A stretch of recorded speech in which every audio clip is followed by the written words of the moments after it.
कभी कभी यह मज़ेदार होता है कि दो आदमी आपके लिए लड़ते हैं जब तक कि वे दोनों मर न जाएं। प्राइम वीडियो की नई खौफनाक drama the horror of Dolores Roach Aaron Mark के स्पॉटिफ पॉडकास्ट और एक महिला नाटक पर आधारित है। लोकप्रिय संगीत स्वीनी टोड से बेशर्मी से प्रेरित इस शो में जस्टिना मचाडो नाम का किरदार है जो कई न्यूयॉर्क वासियों के ध्यान का केंद्र है। जेल से बाहर आने के बाद डोलोरेस वाशिंगटन हाइट्स में अपने घर लौट आती है और इससे खुश नहीं है जेंट्रिफिकेशन का उसके पड़ोस पर जो प्रभाव पड़ा है। वह अब आवास का खर्च वहन नहीं कर सकती और अपने आपराधिक रिकॉर्ड के कारण नौकरी पाने के लिए संघर्ष कर रही है। डोलोरेस अपने पूर्व प्रेमी डोमिनिक एंथनी ग्रांट की भी तलाश कर रही है जब उसने ड्रग के मामले में फंसने के बाद उसे छोड़ दिया था। 8 एपिसोड के दौरान डोलोरेस एक पुराने दोस्त लुइस एलेजांद्रो हर्नांडेज के साथ फिर से मिलती है और है को अपनी एम्पानाडा दुकान के नीचे बेसमेंट में रहने के लिए आमंत्रित किया गया। वहां वह ग्राहकों को $20 में मसाज की पेशकश करना शुरू कर देती है, लेकिन उसके लालची मकान मालिक द्वारा पूर्व अपराधी को सुखद अंत का प्रस्ताव दिए जाने के बाद चीजें गलत हो जाती हैं। डोलोरेस ने वृद्ध व्यक्ति की हत्या कर दी और उसके शरीर से छुटकारा पाने की योजना तैयार करना शुरू कर दिया। जब वह एक स्थानीय दुकान पर उपकरण खरीद रही होती है, लुइस शरीर को काटता है और उन्हें अपने एम्पानाड्स में पकाता है जो अंततः ग्राहकों के बीच एक बड़ी हिट बन जाती है।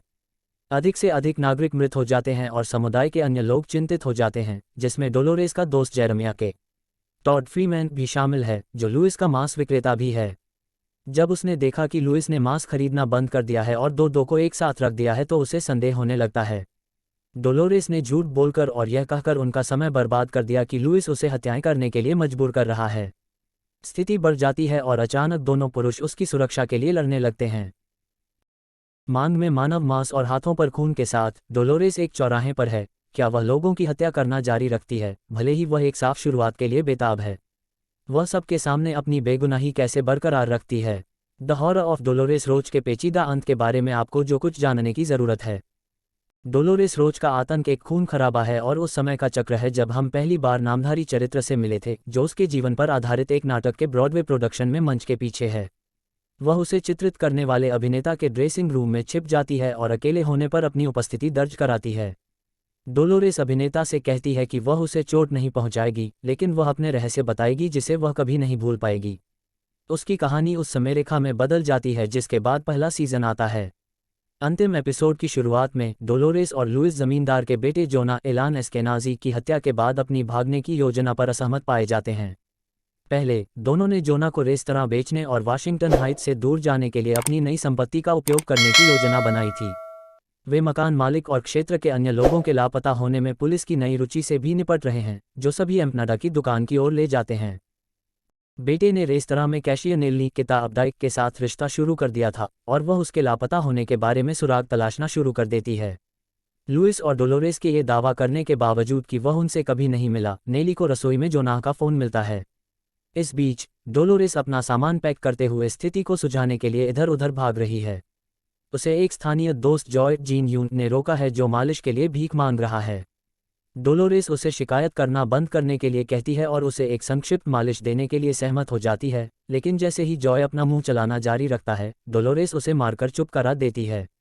हत्यारा बताता है, मुझे जॉय पसंद था लेकिन वह गलत समय पर गलत जगह पर थी।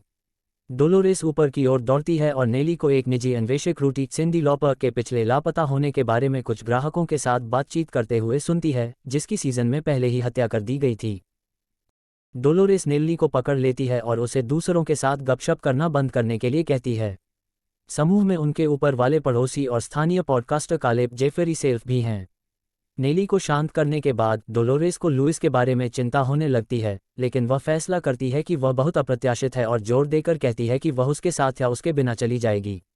जैसे ही वह जॉय के शरीर से छुटकारा पाने की कोशिश करता है, डोलोरेस ने नेली को पुलिस द्वारा गिरफ्तार कर लिया और लुइस कमरे में प्रवेश करते हुए कहता है, जितना मैंने सोचा था उससे कहीं बेहतर हुआ। ये दर्शाता है कि उसने नेली को हत्याओं के लिए फंसाया था। डोलोरेस खुद को ठगा हुआ महसूस करती है और लुइस को समझाती है कि नेली उसके युवा होने का संकेत देने के बाद कभी भी जेल से बाहर नहीं निकलेगी, इसलिए जब वह बाहर आएगी तो वह अपने जीवन में कुछ कर सकती है। डोलोरेस बताते हैं कि उन्होंने स्थिति को और खराब कर दिया है क्योंकि अब पुलिस रेस्तरां की तलाशी लेने जा रही है। दोनों बहस करते हैं और डोलोरेस लुइस को हत्याएं करने से न रोकने के लिए दोषी ठहराती है। मैं वास्तव में तुम्हारे साथ यहाँ खुश हो सकता था। मैं अपनी मालिश कर रही हूँ और तुम ऊपर अपना काम कर रहे हो, वह उससे कहती है। मैं बस एक सामान्य सरल जीवन जीना चाहता था। वे यिर्मयाह द्वारा बाधित होते हैं जो हत्याओं के बारे में लुइस से बात करता है। वह बेतहाशा अपार्टमेंट की तलाशी लेता है और चिल्लाता है, शव कहाँ हैं? दोनों लड़ते हैं और लुइस उसे पकड़ लेता है और बाथरूम की दीवार पर पटक देता है, जिसके परिणामस्वरूप उसका सिर तौलिया रैक पर टकराता है और जॉय के शरीर के ऊपर बाथटब में गिर जाता है। यिर्मयाह संभवतः मर चुका है। डोलोरेस भागने लगती है लेकिन लुइस रेस्तरां में उसका पीछा करता है। वे रसोई में पहुंच जाते हैं जहां वह उसे पकड़ लेता है। तेजी से सोचते हुए वह उसे चूमकर आकर्षित करती है। गले लगाते समय डोलोरेस लुइस को तलने के उपकरण की ओर ले जाती है और उसके सिर को गर्म तेल में डुबो देती है। उसका चेहरा पिघलने लगता है और उसका हाथ जल जाता है। गर्म तरल पदार्थ के छींटे हर जगह फैलते हैं और रसोई में आग लगने लगती है। डोलोरेस भाग जाता है और जेरेमिया के ट्रक में कूद जाता है। ये दृश्य वर्तमान क्षण की याद दिलाता है जहां वह अभिनेता को अपनी कहानी बता रही है। डोलोरेस ने खुलासा किया कि उसने पिछले 4 साल भागते हुए बिताए हैं और डोमिनिक की तलाश कर रही है। अभिनेता का कहना है कि हर कोई सोचता था कि वह मर चुकी है और वह उसे परिस्थिति का शिकार कहता है। डोलोरेस उसे सुधारती है और कहती है कि उसे अपराध करने की ज़रूरत नहीं थी। ये दृश्य नाटक की शुरुआती रात के जश्न में कूद पड़ता है और पता चलता है कि नाटककार ऊपर के पॉडकास्टर कालेब हैं।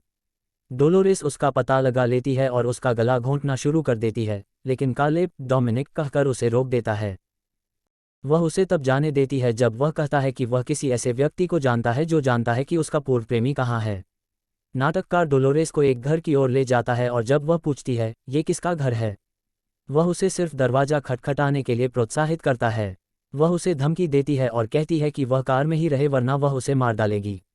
डोलोरेस घर के पास आती है और दरवाजे की घंटी बजाती है। जब दरवाज़ा खोला जाता है तो वह पागलों की तरह हंसने लगती है जब तक कि वह अचानक रुक नहीं जाती और घुटन भरी स्थिति में अपने हाथों से दूसरे व्यक्ति पर हमला करने लगती है। दृश्य कट जाता है और दरवाजे के दूसरी ओर का व्यक्ति कभी सामने नहीं आता है।